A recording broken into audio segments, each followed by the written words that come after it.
Xin kính chào quý khán thính giả và quý Phật tử đồng hương. Bây giờ chúng ta sẽ tiếp tục phần thứ 3 của buổi pháp thoại ngày hôm nay với Geshe Chodak đến từ Ấn Độ và đi qua nhiều thành phố và nhiều tiểu bang.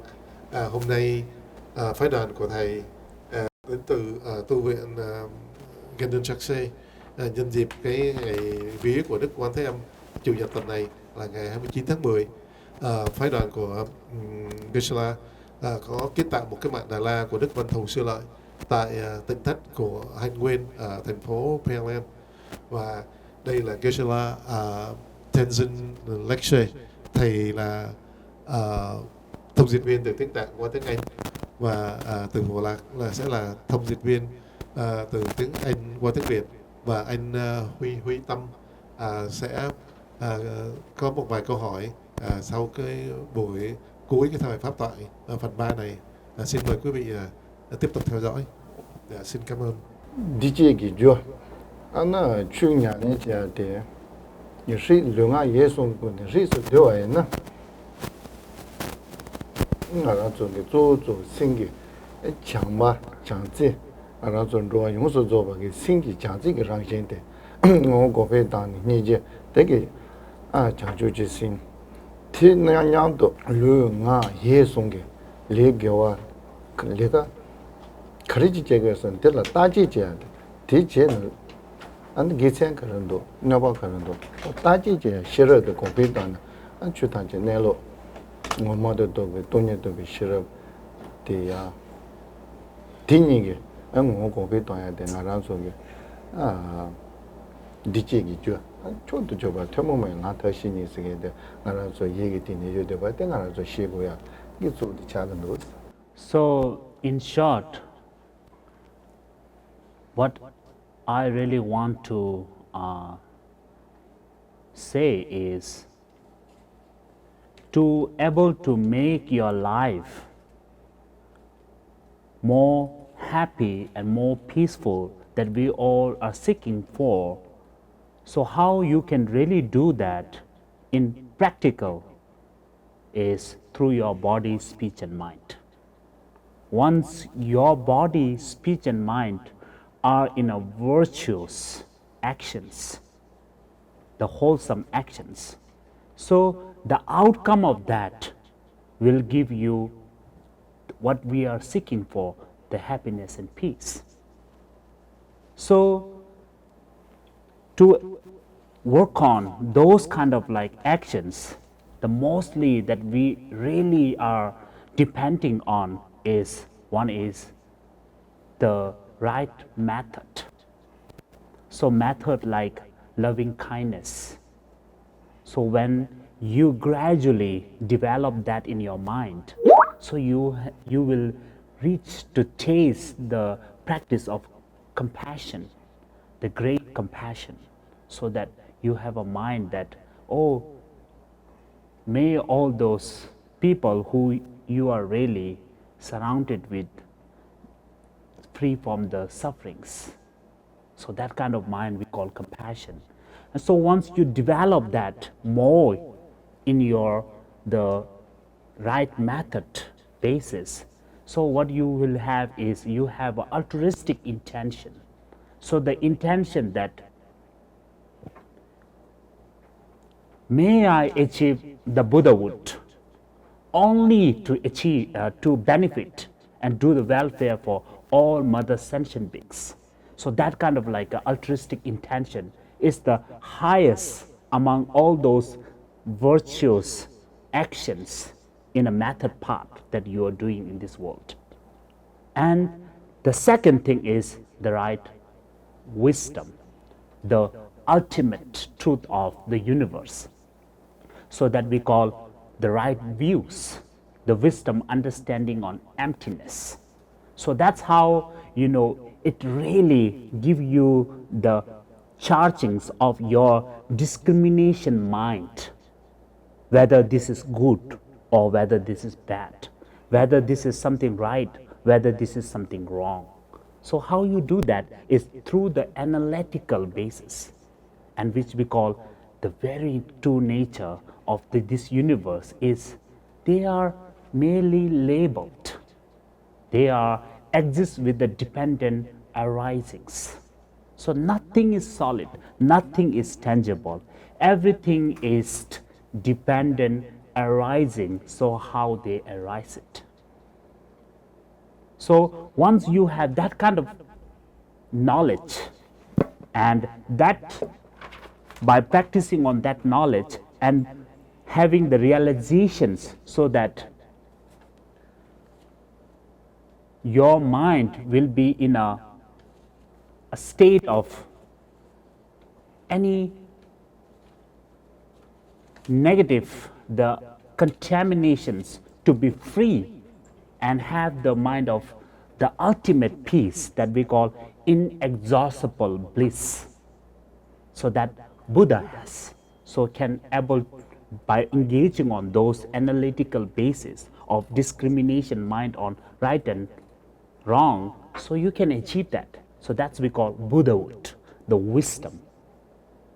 So this too is the main thing that you can apply in your life, and on that basis you are free from all those sufferings that you really wants to avoid, and you are engaging with the such kind of things that we call bliss by practicing on those things. So that's I want to say.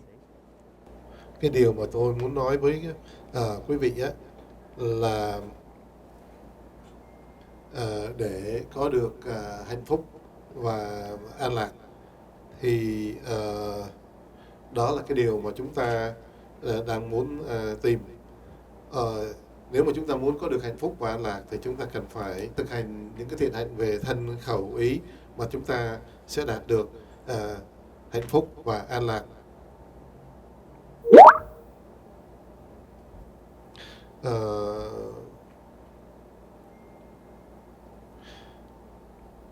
Những cái gì là những cái thiện hạnh về thân, về khẩu và ý? Làm sao chúng ta làm được những cái thiện hạnh về thân khẩu ý? Và muốn làm được những thiện hạnh về thân khẩu ý, chúng ta phải có dùng những cái phương pháp đúng đắn. Những cái phương pháp đúng đắn đó là cái lòng từ bi và cái tâm Bồ đề.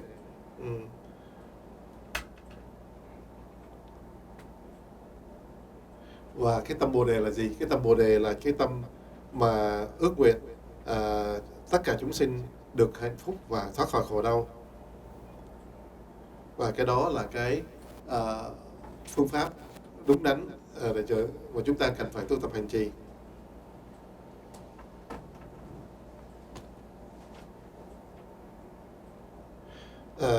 Và khi mà chúng ta tu tập hành trì cái tâm Bồ đề như vậy thì chúng ta nguyện rằng nguyện con sẽ thành Phật chỉ vì cái sự lợi lạc của tất cả chúng sinh. Đó là cái phương pháp tu tập cao nhất để mà chúng ta có thể đạt được hạnh phúc và an lạc. Và cái điều thứ hai nữa mà chúng ta cần phải tu tập hành trì là cái trí tuệ tánh không. Cái trí tuệ tánh không là cái trí tuệ mà hiểu được rằng tất cả mọi vạn pháp, là hiểu được cái sự thật tánh của vạn pháp đó. Thì đây gọi là chánh kiến. Chánh kiến là cái giúp cho chúng ta loại trừ được cái tâm mà phân biệt đẹp xấu, giàu nghèo, phải trái hơn thua, vân vân. Cái trí tuệ tánh không đó nó giúp chúng ta thấy được rằng tất cả vạn pháp đều là lệ thuộc lẫn nhau, do nhiều phần tử hợp lại mà thành. Không có một cái vật nào, không có bất kỳ một cái điều gì mà nó tự nhiên mà có, mà nó độc lập. Nếu mà chúng ta có được một cái trí tuệ tánh không đó, nếu mà chúng ta chứng ngộ được cái trí tuệ tánh không đó, thì chúng ta sẽ đạt được một cái tâm gọi là cái tâm thanh tịnh, và chúng ta sẽ được là một cái trạng thái gọi là hỷ lạc bất biến. Cho nên chúng ta hãy áp dụng những cái giáo pháp của Đức Phật để mà chúng ta thực hành những cái thiện hạnh về thân, về khẩu, về ý và tránh được những cái khổ đau. và đạt được cái hạnh phúc tối hậu, cuối cùng là cái hạnh phúc bất biến thường còn. Xin được hỏi thầy như thế này. Chúng ta được biết là tâm và thân và ý là những cái khẩu là những cái việc mà gây cho chúng ta những cái phiền não. Thì đâu là cái biện pháp tốt nhất, dễ dàng nhất để chúng ta có thể tránh được những cái phiền não trong cuộc sống? Và như vậy thì có như thế thì chúng ta mới có được cái tâm thanh tịnh để mà tiếp tục cái con đường tu tập hoặc là có một cái cuộc sống tương đối hạnh phúc. A Di Đà Phật. So I understand that our body, speech, and mind actions are the ones that cause our afflictive emotions.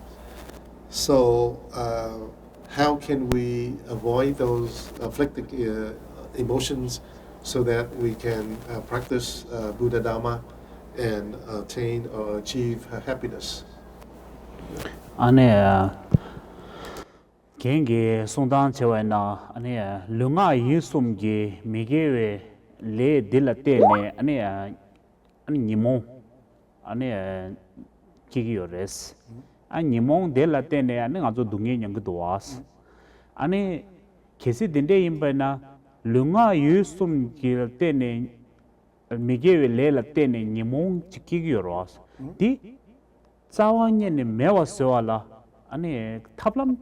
탑시 간데라고 치고 그래서 룽아에 좀 땡라 간데스 탑시 치고 그래서 원대 직송으로 지다스 민덕이 동이 탐지기 주장라고 돼. 아나 류나 예송 쪼는 아나 도송나야 이혼되고 그래. 도송기 거네 아나 나게 거네 아나 내기시 아나 류기 거네 내가서 조제나 나라서 이제 나고 되면 돼야 돼. 되는 되게 냐보들라 매버서 탑들라야. 다기 시원 나지가 나라서 이제야. 안나 동년도로 건다지 추디 내로 제바제로 뭐 고변도나 그 삼면도 좀 해야 돼. 안나 이종 거면 좀 되는 용어로 했어. So, the body, speech, and mind, and the engaging on non-virtuous actions. So, this is the something that all those afflictions or the defilements arises within you. So, why the body, speech, and mind are engaging more forcefully to those negative forces?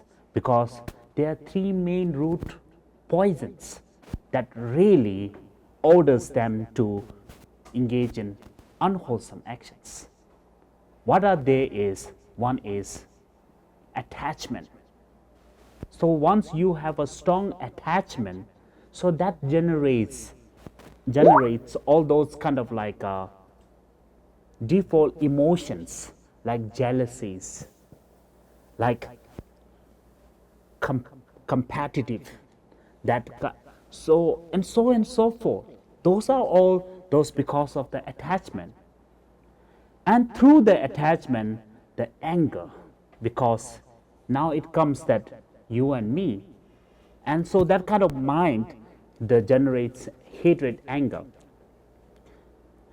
So that hatred, angers, now you engage in conflicts, war, fight. So these are all interconnected. And the very root of attachment in hatred, anger is ignorance. Once you have a completely wrong view of what you are doing and what you have done out of unconscious, by not knowing what is right, what is wrong, completely ignorance. So this is the root cause. So how we really overcome from those kind of like problem, it's something that, as we mentioned before, the right views. When there is wrong views, there is the right views. So the right view is, as I said, the wisdom understanding on emptiness. So that everything, those negative defilement or afflictions that it is there within you, the root cause of 3 poisons, anger, hatred, and attachment, it's because you have a mind that we call self-grasping and self-cherishment. The cherishing of self and grasping on self, and you are really strong into it, and it's something, there is a interfering, you generate all those kind of negative things. So that comes into the self. So how the self is really exists in that way, it's saying that right view. Self is exists not because of the solid things, not because of tangible things, not because of inherently exist. The self is exists with dependent arising. Now, that is the key thing that we call emptiness. The emptiness of understanding that the appearance and all those conceptual things that you've been really thinking throughout the beginningless of the time, it's wrong, because you have always an appearance that is solid, the self, and so you really cherish and grasp on it. So once you do a remedy, completely antidote on that is, this is selflessness. So nothing as self exists, because this is merely labeled by your defilement mind. So that kind of mind is we call selflessness. So that selflessness mind really give you a path to engage on what is that we call awareness, the wisdom. So that is the wisdom understanding on emptiness. The very root cause is ignorance. Ignorance because you have a very basis understanding on the self is wrong. So that's all those things occurs in your life from the very beginningless of the time throughout now. So that's why we are not Buddha. Once you have that kind of understanding and you engage on it, and so that's you are now opening the something a lotus, which is can able to break the cycle of samsara, the cyclic existence of suffering nature, and go beyond it. That's we call Buddhahood. Only by wisdom understanding on emptiness, which is right view, which is that everything is merely labeled and nothing is exist inherently. So that is the key practice if you do, and so you will break the obscurations of all those kind of like suffering causes and reach beyond that, which is Buddhahood. Khi mà chúng ta làm những cái bất thiện hạnh về thân, khẩu và ý của mình đó, thì những cái điều bất thiện hạnh này nó làm tạo ra những cái cảm xúc phiền não, và những cái cảm xúc phiền não này nó sẽ từ đó mà nó dâng lên. Tại sao vậy? Tại sao khi mà chúng ta làm ra những cái bất thiện hạnh về thân và khẩu và ý thì những cảm xúc phiền não đó nó xảy ra, nó dâng lên? Đó là bởi vì ba cái tam độc chính, gốc rễ, ba cái tam độc gốc rễ đó là tham, sân và si. Cái tham là cái tâm mà bám chấp đó, cái bám chấp vào cái ta. Từ cái tâm bám chấp vào cái ta mình mới sinh ra cái phân biệt là ta và người, tôi và anh. Rồi từ cái tâm mà phân biệt ta và người, tôi và anh đó, thì mình mới sinh ra cái tâm là thương yêu cái gì của mình, chán ghét cái gì của người. Rồi sinh ra cái tâm sân hận, tại sao người lại được như vậy, ta lại không được như vậy, vân vân. Tại sao người đẹp ta xấu, tại sao người giàu ta nghèo, vân vân. Ta sinh ra cái tâm sân hận. Rồi từ cái tâm sân hận đó mới sinh ra những cái sự mà chống đối kháng, là chiến tranh. Và những cái điều này nó liên quan, nó ảnh hưởng lẫn nhau.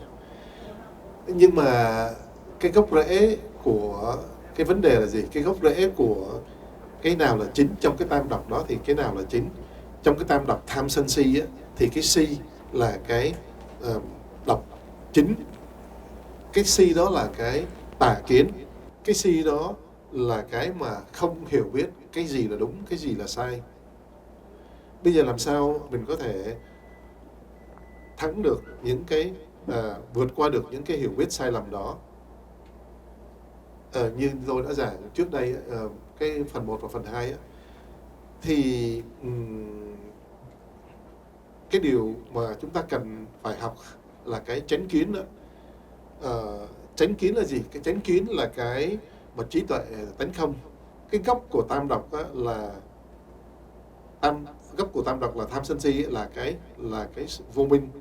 Cái vô minh là gì? Cái vô minh là cái mà ta chấp ngã và ngã chấp và ngã ái đó, tức là chấp vào có mình và thương yêu cái gì của mình, và từ cái mà chấp rằng có ta và thương yêu cái gì của ta, nó mới gây ra, nó mới sinh ra những cái cảm xúc phiền não. Như vậy thì cái ta nó hiện hữu như thế nào? Cái ta hiện hữu nó không có hiện hữu một cách cố hữu, tức là nó không có tự có, nó không có tự tánh. Nó lệ thuộc vào nhiều cái yếu tố khác nhau mới tạo ra một cái ta. Chứ cái ta không phải là một cái ta độc lập, nó không tự có, nó không có tự hiện hữu, mà nó nhờ nhiều cái thành phần khác nhau hợp lại mà mới thành ra có cái ta. Cho nên không có cái ta thật sự. Cái ta chỉ là một cái khái niệm mà thôi. Mình cho rằng thân này là ta, tâm này là ta, nhưng một lần ở đó chỉ là khái niệm. Chúng ta đã sai lầm từ trong vô thỉ cho đến bây giờ. Từ vô thỉ cho đến nay, chúng ta lúc nào chúng ta cũng vỗ ngực xưng tên, chúng ta lúc nào cũng nói rằng đây là ta. Rồi mình chấp rằng đây là cái ta, rồi mình thương yêu cái gì của mình phân biệt đây là ta, kia là người, mình thương cái của mình, ghét cái của người. Nhưng mà thật sự ra cái ta nó không có hiện hữu, nó chỉ là một cái nhãn hiệu mà ta đặt lên mà thôi. Ta đặt lên đây là Tùng, kia là anh Tân, đây là chị này, kia là chị nọ, vân vân. Tất cả những cái đó chỉ là những cái dán nhãn, những cái nhãn hiệu mà mình tự gắn lên cho mình. Cho nên chúng ta cần phải học hiểu về cái tâm là vô ngã.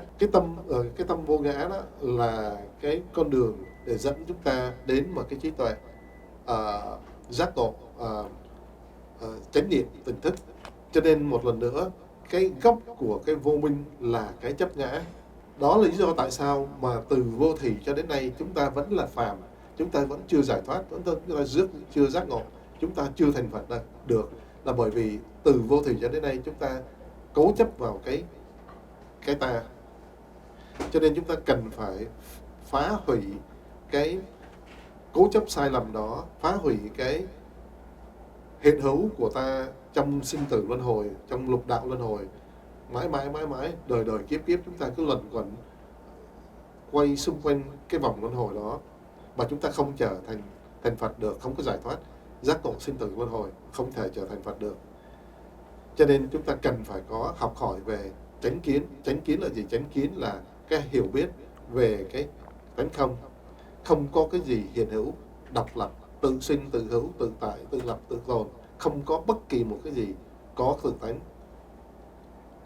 Và cho nên chúng ta cần phải hiểu cái điều đó và phá hủy, phá bỏ những cái chướng ngại đó. Đó là những cái chướng ngại, những cái che chắn tâm của ta để làm cho chúng ta không có hiểu được cái tánh không và không có thể giác ngộ giải thoát sinh tử luân hồi, trở thành Phật được.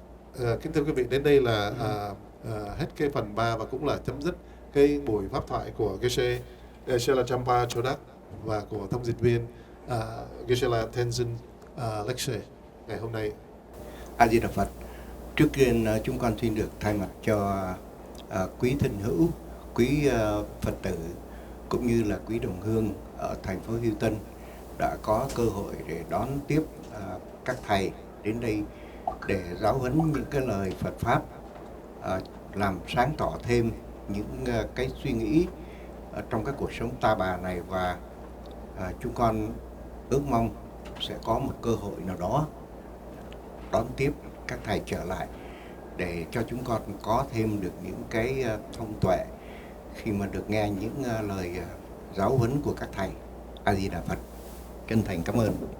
Geshe and Geshe, on behalf of Buddhist followers and Dharma friends and the Vietnamese people in Houston, Texas, we'd like to thank you for your Dharma talk today, so that we can understand Dharma more correctly, and we hope that you will return to Houston, Texas next time and give us some more teaching so that we can learn more about Dharma.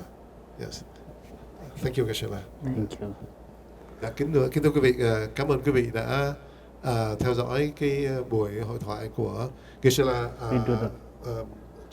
Chodak and thông dịch viên Geshe Tenzin Lecture. Bây giờ các thầy sẽ tụng một cái bài cầu nguyện để chúc vạn sự cát tường đến quý vị và chúc quý vị được an lạc, hạnh phúc. So we would like to do the final dedication prayers. We start with the aspiration prayers. So these are dedications to all the Vietnamese, our Dhamma brothers and sisters in Houston, and all of the Vietnamese people in this world, and to all the people in this world that we are sharing together, the 8 billion peoples, and to all the sentient beings that we are sharing together in this universe. May they have a peace, happiness, compassion, and equanimities immeasurably in their life. So that kind of prayers we want to do as a dedication, final. Kính thưa quý vị, bây giờ Geshe Chodak and Geshe Tenzin Lecture sẽ xin tụng cái kinh hồi hướng để hồi hướng công đức cho quý vị Phật tử ở đây, cũng như là các anh chị em đạo hữu và tất cả chúng sinh trên thế giới làm 8 tỷ người, và tất cả những chúng sinh trong cái vũ trụ này, là cầu nguyện cho tất cả được hòa bình và an lạc, và không có tâm phân biệt, an trụ trong tâm bình đẳng, không kỳ thị, không phân biệt. Senjo Rinpo Je Ma Je Ba Na Je Jo Je Kewa Nyamba Me Ba Yang Kone Gondo Pe Wa Sho Tawa Rinpo Je Ma Je Ba Na Je Jo Je Kewa Nyamba Me Ba Yang Kone Gondo Pe Wa Ra Sho.